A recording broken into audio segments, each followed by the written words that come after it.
Alhamdulillah, Umi luntayang nyan tabuh petan kepada umat dalam dunia.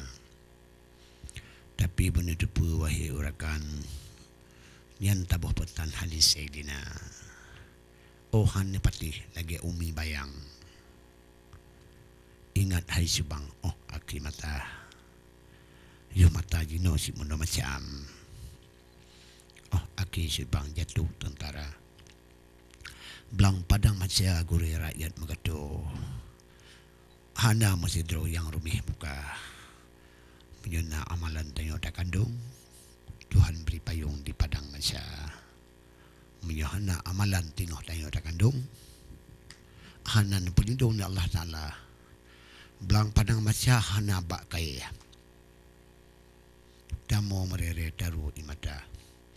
Mata urut jingkai ya diuleh. Nyan pun ada tiang haki mata.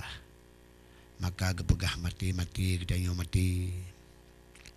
Awai ngaki lundujan hana. Yang Tuhan bengkuk gohla mati ku mayak balahi berikutnya. Gebuh tamtilan menoban macam. Umi luntayang di alunaga. Tamsikan bau sidih di mayang.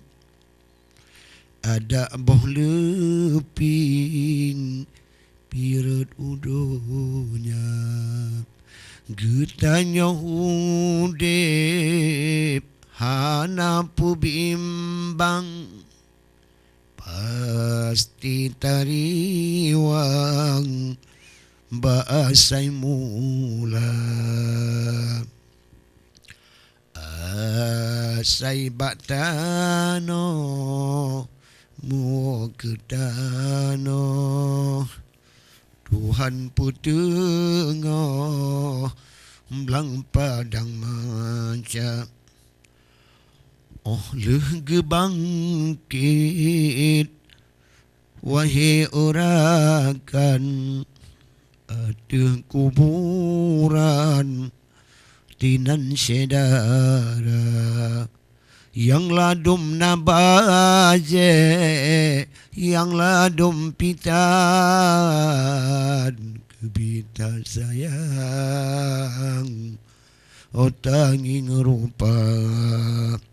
Alhamdulillah ada ulun tayang, insyaallah mudah-mudahan bapak yang tepuk yang berbahagianya mungkin dalam keadaan suasana ujian ibu ulun tuan ibu Umi di alunaga kamu melakemah berada mungkin le kejanggalan tepuknya kesilapan kamu melakemah dan mungkin mata raya kamu melakemah kepada Umi kamu dan kepada saudara-saudara Bandung yang kalian asyara nimba tepuk yang berbahagianya luntuan karena kena ulung dan insyaallah mendapat yang ulun tengok nabi Tuhan mak urut ini muka bak jimpoh put ni kalian pantun sebapa di Aceh TV yang akan sampaikan.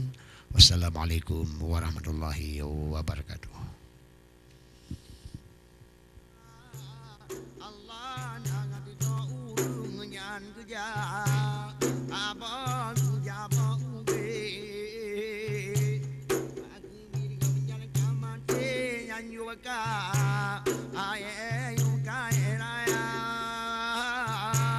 Allah mutop mano nyan mutop opu kapa